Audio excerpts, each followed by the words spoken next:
पहलवान साहब हैं उन्हें हम जिताकर कमल को माननीय मुख्यमंत्री जी की झोली में डालने का काम करेंगे और मेरिट के आधार पर ही हर एक व्यक्ति को नौकरी देने का काम किया है। अगर इतना ही यहाँ विकास किया गया था 6 साल में तो फिर बड़ौदा पिछड़ा कहाँ से रह गया? कोई नाराजगी उन्हें अपने आला कमान से है तो अपने आला कमान से बात करेंगे, विषय कोई भी रहा हो। अगर आपके बड़े नेता पार्टी को छोड़कर जाते, अलविदा कहते, उससे नुकसान नहीं होता? लेकिन भारतीय जनता पार्टी इतना बड़ा समंदर है तो जाने से भी कोई फर्क नहीं पड़ता। किसानों की बात करें, कर्मचारियों की बात करें, ग्रुप डी के जो कर्मचारी उनकी बात करें, तमाम जो वर्ग है वो आपकी सरकार से लगातार नाराज है, रोज वो सड़कों पर दिखाई देते हैं। तो किसानों को तो बहकाया गया है। आपके जो पार्टी के नेता हैं जो पूर्व में विधायक रहे उनको कौन बहका रहा है? वो क्यों पार्टी छोड़ के जा रहे हैं? फिर बाकी पार्टियों की बात करें, वो तो कह रही है कि बीजेपी अगर यहाँ अपनी जमानत भी बचा ले तो वही बहुत बड़ी बात होगी। लेकिन उनकी नाराजगी को माननीय मुख्यमंत्री जी दूर करने का काम कर रहे हैं। जो जींद के अंदर 2019 से पहले जब बाई इलेक्शन हुआ था तब कहीं कमल खिला था, क्या उसी प्रकार बड़ौदा में भी कमल खिलाने का काम करोगे? कांग्रेस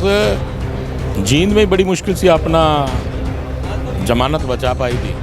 आदमी व्यक्ति कैमरे के सामने कुछ कहता है लेकिन कैमरे के पीछे कुछ कहता है। वो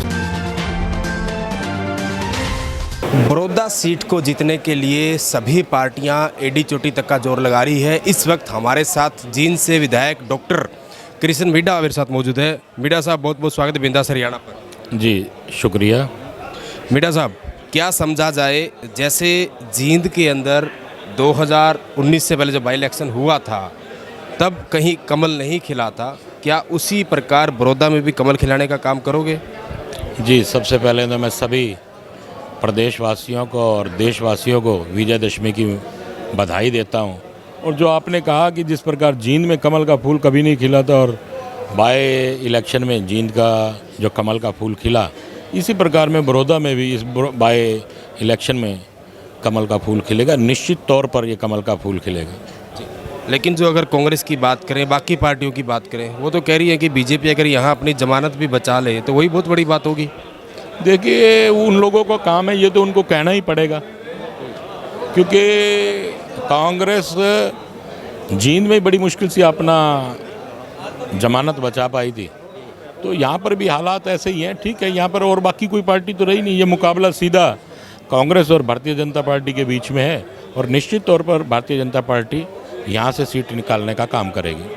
आप ये इतना बड़ा दावा कैसे कर सकते हो कि आप यहाँ सीट जीतोगे, जबकि अगर हम किसी भी वर्ग की बात करें, किसानों की बात करें, कर्मचारियों की बात करें, ग्रुप डी के जो कर्मचारी उनकी बात करें, तमाम जो वर्ग है वो आपकी सरकार से लगातार नाराज है, रोज वो सड़कों पर दिखाई देते हैं। देखिए, कुछ ना कुछ, देखिए सरकार जब होती है तो कुछ ना कुछ लोग नाराज होते हैं, लेकिन उनकी नाराजगी को माननीय मुख्यमंत्री जी दूर करने का काम कर रहे हैं। जो किसानों की बात करें तो किसानों को तो बहकाया गया है, उनको गलत फीड किया जा रहा है, जबकि हमारे देश के माननीय मुख्यमंत्री जी ने जो कहा था कि मैं 2022 तक किसानों की आय को दुगना करने का काम करूंगा, ये उसी नीति का एक हिस्सा है और इसी हिस्से से ही किसानों की आय दुगनी होगी। आपने कहा कि किसानों को बहकाया जा रहा है, हो सकता है कि आपकी बात में कहीं ना कहीं दम हो कि विपक्ष के लोग इसके पीछे हो, लेकिन आपके जो पार्टी के नेता हैं जो पूर्व में विधायक रहे उनको कौन बहका रहा है? वो क्यों पार्टी छोड़ के जा रहे हैं? फिर देखिए, हर व्यक्ति की अपनी महत्वाकांक्षा है या उस हर व्यक्ति की अपनी सोच है, लेकिन उसके लिए पीछे ये कह देना कि वो भारतीय जनता पार्टी से नाराज होकर जा रहे हैं, ऐसा नहीं है। कोई ना कोई कारण रहा होगा, ये इस विषय में तो वही जानते हैं। आदमी व्यक्ति कैमरे के सामने कुछ कहता है लेकिन कैमरे के पीछे कुछ कहता है। वो क्या मीडा साहब इस बात को नहीं मानते कि जब किसी बड़ी पार्टी में कोई बड़े नेता शामिल होते हैं, ज्वाइन करते हैं, तो उसको मजबूती मिलती है? ठीक उसी प्रकार अगर आपके बड़े नेता पार्टी को छोड़कर जाते, अलविदा कहते, उससे नुकसान नहीं होता? नहीं, देखिए, कहीं ना कहीं बात है, लेकिन ऐसा भी नहीं कहा जा सकता। इसके पीछे उनकी कोई अपनी सोच है कि वो भारतीय जनता पार्टी को सोच के जा रहे हैं। इसके पीछे उनकी क्या मंशा है, इसके बारे में कहना मुश्किल है। व्यक्ति के आने पे और व्यक्ति के जाने पे कहीं ना कोई छोटा मोटा नुकसान तो होता ही है, लेकिन भारतीय जनता पार्टी इतना बड़ा समंदर है तो जाने से भी कोई फ़र्क नहीं पड़ता। आपकी गठबंधन की सरकार से लगातार दावा किया जा रहा है कि हम सम्मान, काम, सम्मान, विकास की बात करते हैं। बड़ौदा में ये उपचुनाव हो रहा है, अगर इतना ही यहाँ विकास किया गया था 6 साल में तो फिर बड़ौदा पिछड़ा कहाँ से रह गया? देखिए, अभी हमारे माननीय मुख्यमंत्री जी ने जो 5-5 करोड़ रुपए देने की घोषणा की, लेकिन यहाँ के जो कैंडिडेट थे माननीय हुड्डा साहब, वो भगवान को प्यारे हो गए। अगर वो होते तो उन्हें भी 5 करोड़ रुपए बड़ौदा के विकास के लिए मिलता। हम गठबंधन की बात करें, बीजेपी के जो विधायक हैं वो काफ़ी सारे बोल चुके हैं कि हम सरकार के जो नया जो बिल आए हैं या फिर और भी कार्यप्रणाली है उससे कहीं ना कहीं खुश नहीं है। काफ़ी विधायक कैमरे के सामने आके बोल रहे हैं और बहुत सारे विधायक कैमरे के पीछे भी बोल रहे हैं।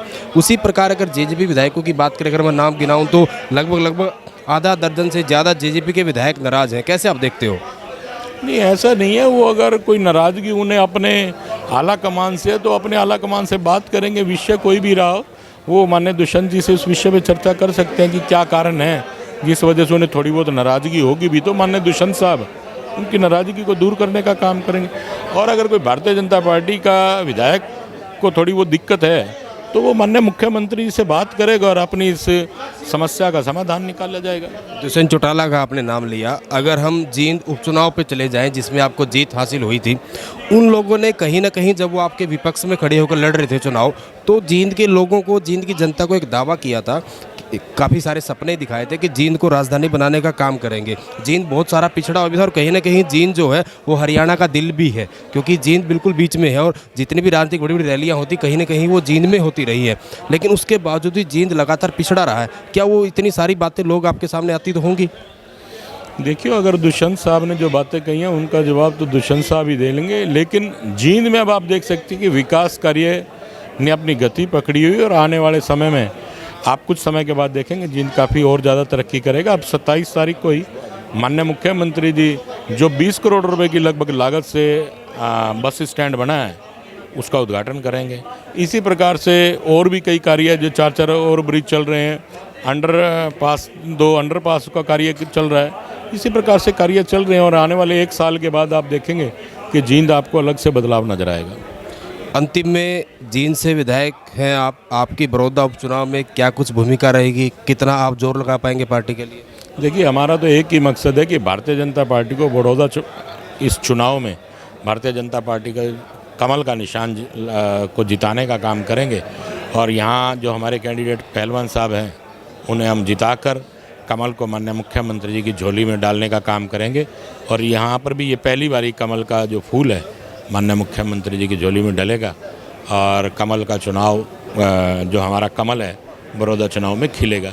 ऐसी मैं बड़ौदा के सभी वासियों से उम्मीद भी करता हूँ और प्रत्येक वासी से हाथ जोड़ के निवेदन भी करता हूँ कि आप माननीय मुख्यमंत्री जी ने जो विकास कार्य हरियाणा में किए हैं वो आपके सामने है और मेरिट के आधार पर ही हर एक व्यक्ति को नौकरी देने का काम किया है।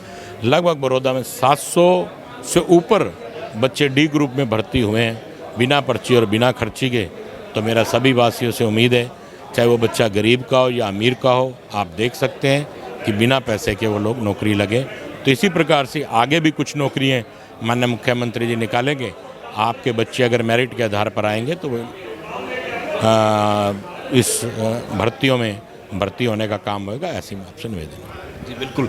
तो ये थे हमारे साथ जींद से बीजेपी विधायक डॉक्टर कृष्ण मिड्ढा, जिनका साफ कहीं ना कहीं उन्होंने दावा किया है कि जिस प्रकार जींद के अंदर पहली बार जो है वो भारतीय जनता पार्टी की जीत हुई थी, वहाँ पे जिस प्रकार से पहली बार कमल खिला था, ठीक उसी प्रकार बड़ौदा उपचुनाव में भी जो है यहाँ पे कमल खिलेगा। हालांकि ये बड़ौदा की जनता पर निर्धारित करेगा कि वो आने वाले समय में किसे चुनकर जो है चंडीगढ़ भेजने का काम करेगी।